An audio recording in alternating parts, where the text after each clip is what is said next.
Heavenly. We kind of think of heaven basically in three different things, don't we? We look up and we look into the heavens, but when we're looking at something that's going to be heavenly as far as our spiritual, that's not the same. Anyway, but celestial, that is up in the heavens, and terrestrial, of course, I guess it comes from what Greek word, terra, which is earth. Terrestrial is those things that we see and feel and hear at the present time in this location. So what are the celestial bodies?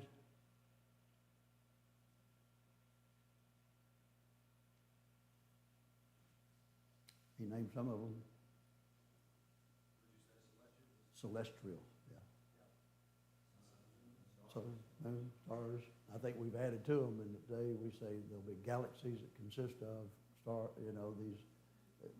But all those things that as one looks up into the heavens, he sees all of these. What is the glory of these? The sun has its glory, own glory. The moon has its own glory. What's the glory of these bodies?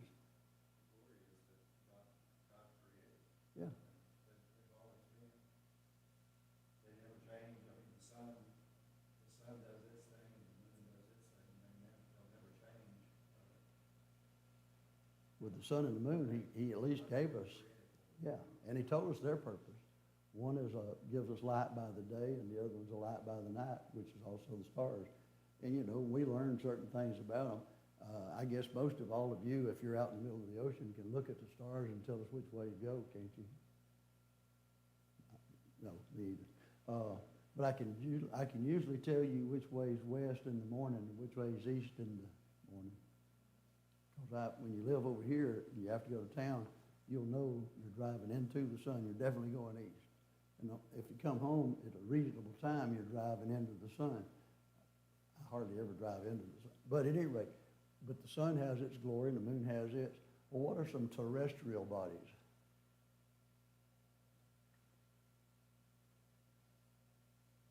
I guess if you were hanging out on the moon, you'd look at the earth and say it's celestial, but I guess we'd say it's terrestrial. Besides the human life and animal life and everything, you've got mountains, you've got ocean, you've got everything we see on the earth is a terrestrial thing for us. It's down here to see it. Yep. And why is he bringing these things up? Why does he put that in here? There are celestial, terrestrial, all of them have their different glories. What has that got to do with the resurrection? This is why we usually spend about a half of a lesson on 1 Corinthians 15. It's got so many questions, not a lot of answers. My view of it is we don't question his ability to create the heavens and all of the celestial bodies. We don't question his ability to create the earth and all of its terrestrial bodies. Why should we question that he has the power to raise up the body to be whatever it is that pleases him? I think it's just another emphasis of the power of God. And so he's saying, you query the wrong things. You're excited about the wrong things. You don't need to be excited about what you're going to look like. But, of course, this is what I always hear. Will we recognize each other?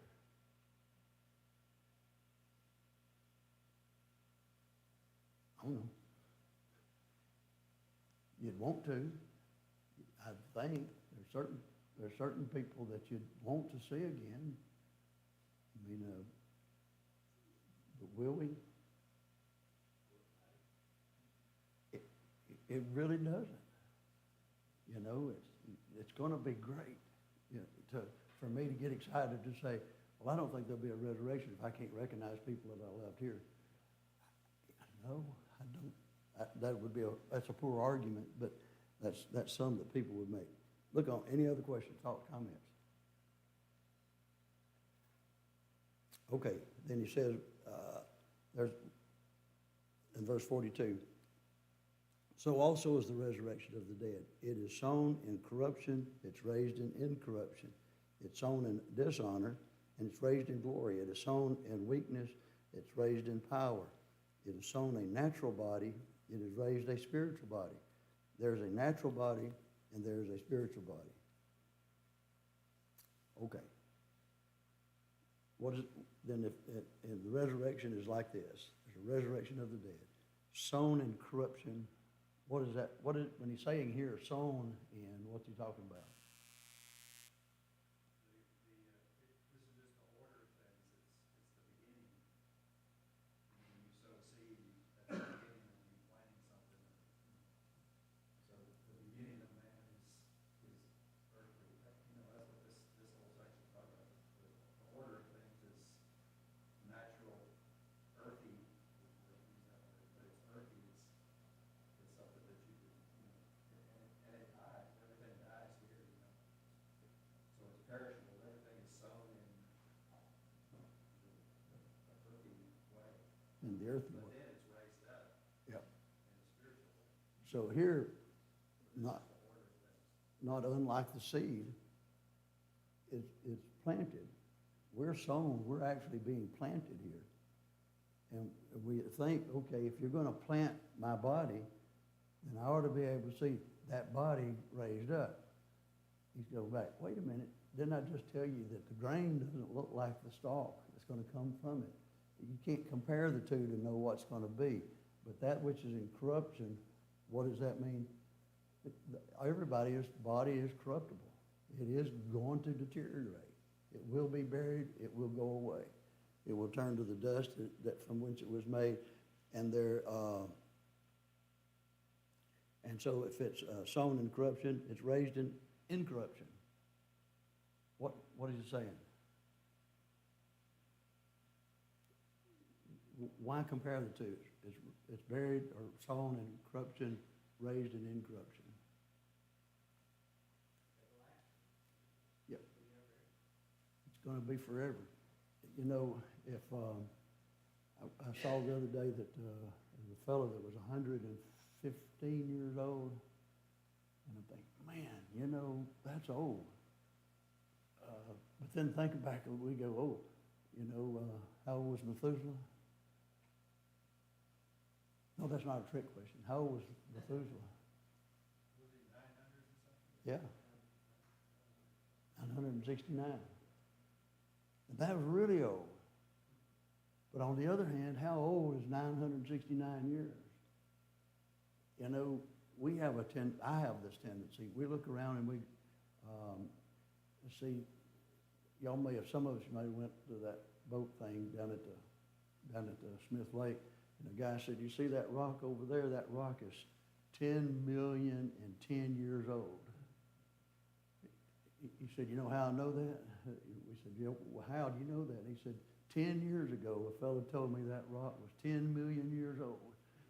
You know, I don't think it was a 10 million year old rock, frankly, but on the other hand, so what? In comparison to time, what is 969 years? What's 115? What's 75? You know, dropping a bucket, isn't it, for time?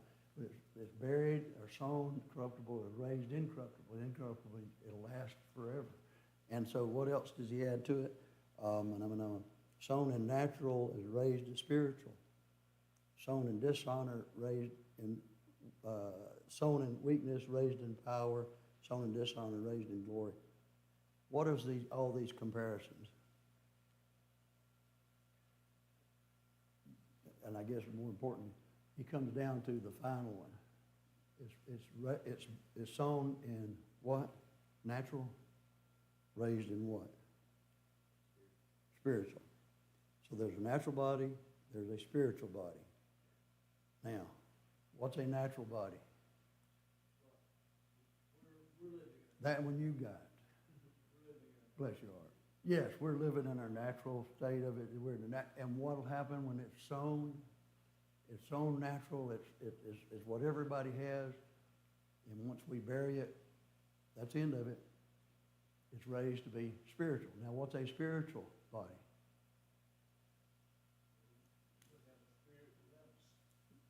Okay, Because it's the spirit, the way that's good with life. And when we die, that spirit leaves the body. I think the Greek is pneumia for spirit, which is literally translated breath. And when God created man, what did he breathe into him? The breath of life. You know, I don't know if this is so, but I was told it to be so, that in China, you know, they use symbols and pictures, as it were. You know what the picture for man is? Dirt and air. So man was created from the dust, and God breathed the breath of life into it. But after that, it passes, it goes, it's buried, it's cremated, the fish eat it, the worms eat, the birds, whatever happens to it, it's gone and forevermore. And if they hold your bones for years and years and years, that's fine. It's got nothing to do with what's going to be raised. It's raised spiritual. And the spiritual body is what? Eternal. But there's You know, when we think about the word perishable, we always, well, we use that word like in food and stuff like that. You just buy a case of vegetables or something, let's say, like you buy a whole case of oranges or lettuce or whatever, it's like perishable. So you gotta do something with it or it's gonna spoil quick. Yep. So all your perishable food items you put in the refrigerator or something, you gotta do something with it or it's gonna go bad. most all things. Yeah. We have a shelf life. Yeah, we have a shelf life things. And most things that are perishable are also nutritious,able, aren't they? But at any rate, yeah, we have a shelf life is a pretty good way to look at it. We're going to go, but we'll be raised up spiritual. So how do you define what a spirit looks like?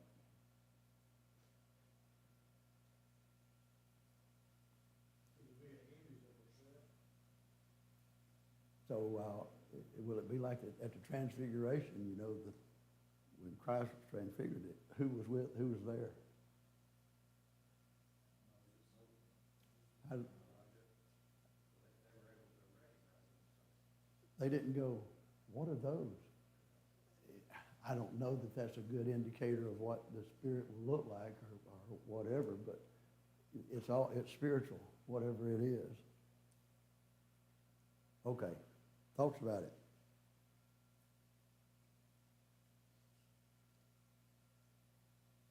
Yeah, we can come back and get your thoughts. Okay, verse 45 says, and so it's written, the first man Adam was made a living soul, and last Adam was made a quickening spirit. The last Adam was made a quickening spirit, howbeit. That was not first which is spiritual, but that which is natural, and afterward that which is spiritual. The first man is of the earth, earthy. That's a good word. The second man is the Lord from heaven. As is the earthy, such are they also that are earthy, and as the heavenly, such are they also that are heavenly. And as we have borne the image of the earthy, we shall also bear the image of the heavenly. Okay, so if it was confusing before, now it's all cleared up for you. Or not.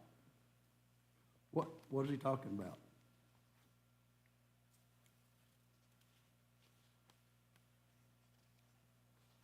What verse is that? We know who the first Adam was, that was Adam, so the first man, and the last Adam is Christ. Say that again. The last Adam became a life-giving spirit. Okay. What is the last Adam?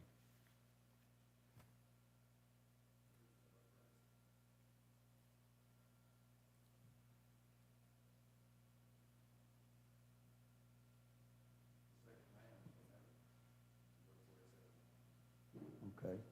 Is there two Adams? There's the first Adam and the second Adam, or are there two Adams? By the way, this is A-D-A-M, not A-T-O-M.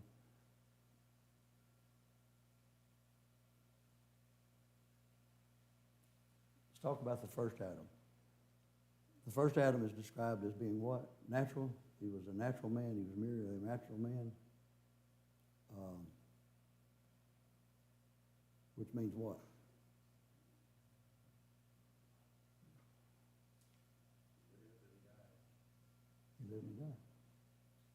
His creation, his beginning was different. But he lived and he died. That's the natural. And then, of course, he is the introduction of sin as well, though, which maybe at that time he became the natural. I don't know. Was Adam destined to die? It would appear that the sin made him the natural Adam, therefore he was going to die. And he died. What happened with him?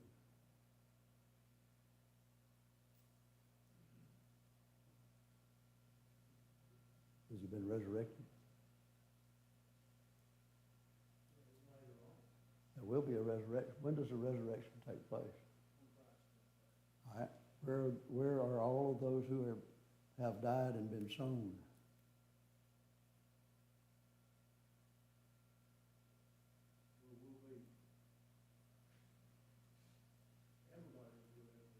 Yep.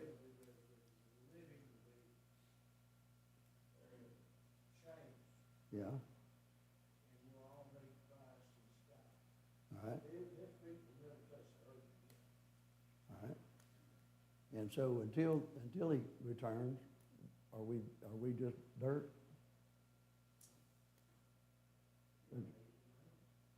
You know, the story, we always talk about the story of the rich man and Lazarus, and Yeah. the parable, you know, the rich man, he went to torment. So there's somewhere that you go, and it's not pleasant. From that, if you take that story, and they'll go to that visit. Yeah. So there's a place that you go, and I'm not really, never really able to explain it 100%. Obviously, there's somewhere that you go until judgment.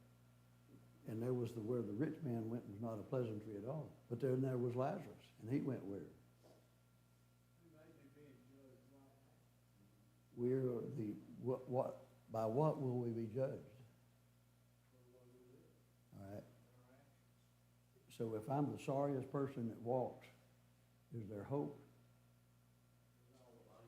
While I'm still alive. But we'll be judged by the things that we have done, whether they're good or evil. Now, there's another passage that you can think about. While Christ is on the cross, where did he tell the thief that was there with him that he had? So that day, he will be in paradise. Look at Acts chapter 2, Joel chapter 2. Where did Christ go when he died?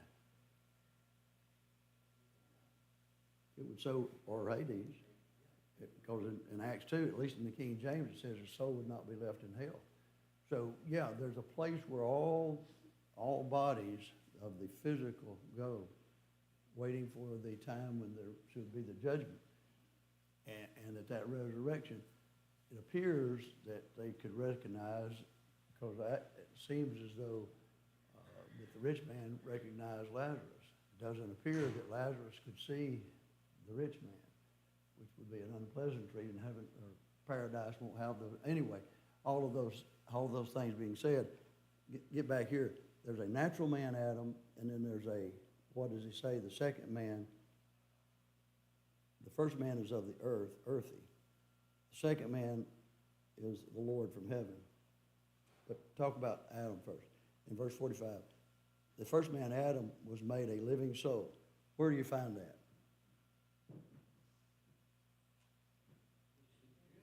Yeah, Genesis started that whole thing. Second chapter, we're going to go early into it. Genesis chapter 2. And then, though, it says the last Adam was made a quickening spirit. What is a quickening spirit? A what? Yeah, quicken means to be born or to be alive. So he was raised, so he became alive again. All right, and then, howbeit, that was not first which is spiritual, but that which is natural, and afterward that which is spiritual. It's just a sequence of events. The natural man dies, he is raised to be a spiritual. So that's going to be the first man, the second man, as it were. There's not two different people he's talking about, but two different states of that person. As is the earthy, such are all those that are earthy, and as is heavenly, that which they are in heavenly. And as we have borne the image of the earthy, we shall also bear the image of the heavenly. How does that help you? What's the image of the earthy? we're it. This is, bless your hearts, this is as good as, you've seen about as good looking as there is, you've seen about as bad looking as there is. But that's just the earthly part of it. What will there be then? The earthly passes, that then the heavenly. Well, what will it look like? I think he's saying it'll look like what God wants it to look like. How long is this class? Anyway, he's got some, I thought he had some questions that made some interest to it. And the first one is not it. The second one, why do you think God refrained from giving us more information about the specifics of resurrection, satisfying all our curiosity? That's always good, Mike. If we're promised a heavenly home, we don't really have a definitive answer of what it's gonna be like. We can imagine. I mean, what are we expecting? If we say we don't know much about it, we can read about it and think about it and meditate about it. It's not like other things where you read and study and you come to a conclusive thing. You know what I'm saying? No? Yeah, I do, sorry. If I'd have said yes, it would have been funny. If it's something that we're promised and we're going there, you would think we would know how it's gonna be like. We got the details, like in my Bible, chapter 15, the first part is called the fact of the resurrection, and the second half is called the order of the resurrection. So we have the facts, we got the order, but it's not, in our minds, I don't think we come to a good conclusion. Somebody said one time that seeing what heaven is like going to a theatrical event, and they lift the edge of the curtain and give you a peek, close it down, said, you ought to really see the whole thing. We don't know. Why do we not know? I don't think he thought we needed to know. He gave us all we need to know. And I think that's what you're saying, Robert. What will it be? I don't know. Will it be good? Yes, it will. Well, for one thing, this is just my thoughts, is that we're not used to, we don't see people being raised from the dead. We don't know anything about it. It's not like that's something that you see, we've ever seen. We've never seen anything like that. We've seen a lot of things, but I could ask anybody, have you ever seen anybody raised from the dead? No. So we don't, it's something that's unknown. Yeah. That's one problem with coming to an absolute, positively, conclusion. This is how it's gonna be. Yeah. He just didn't give us those. We're not used to it. Mhm. And I suppose that had he wanted to tell us all there, he could have written the Bible in volumes. It could have, what? Yeah, the 1901 amended. He gave us all we need. No, he chose not to give us any more than that. I think so. 3 we've talked about, and unfortunately, and with what body, kind of body, resurrection body, do they come? The question they ask, same question. Yeah. I didn't want to answer that. No, that's not in it. Living on earth, we have a physical. Okay, 6. Living on earth, we have a physical body like Adam. However, a body subject to decay cannot live in the eternal realm. As a result, we will be re-embodied to be like Christ. What insight does John give in 1 John 3:2? I didn't know that re-embodied. Does somebody have 1 John 3:2? That you'd care to read out loud?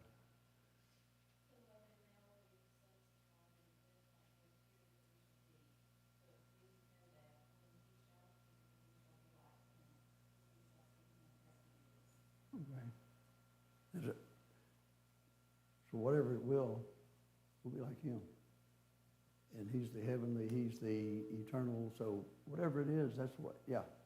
Which is kind of the expectation, the good stuff, yes.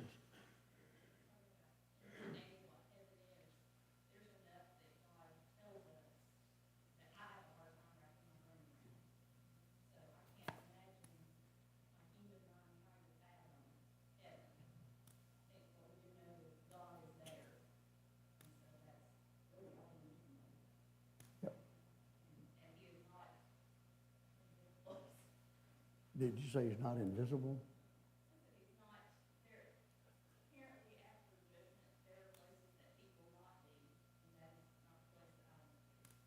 Yep, that would be the second death, it would so seem. So those who are internal punishment, so the body will live or be dead forever, that is, be punished forever. Yeah, very good, very good. Surely it's going to ring. Look over the 4 concluding thoughts and answer. Nearly everyone is dissatisfied with something about, this is one of those you can't miss, they're dissatisfied about their physical makeup. Why do you think people are unwilling to accept the body God gave them? So I told you what Paul Harvey said, didn't you? Paul Harvey said that if every woman in the United States woke up in the morning and looked in the mirror and was happy with what she saw, the economy would fold in 3 days. You know, if you got curly hair, you want straight hair. If you got straight hair, you want curly hair. If you're short, you want to be tall. If you're tall, you know, what is it that we're not? But I don't know if that has anything to do with it, but why do you think people are unwilling to accept the body God gave them?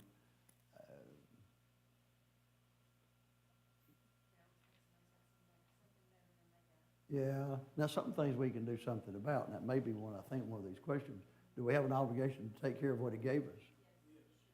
You know, and what are some of the things that we can do to take care of what he gave us? Do what? Thank you, at least every week. Yeah. And feed it properly, exercise it properly, saved by the veil. All right, we're going to do 1 Corinthians, has it got more? We're going to do some more resurrection. Excellent, thank you.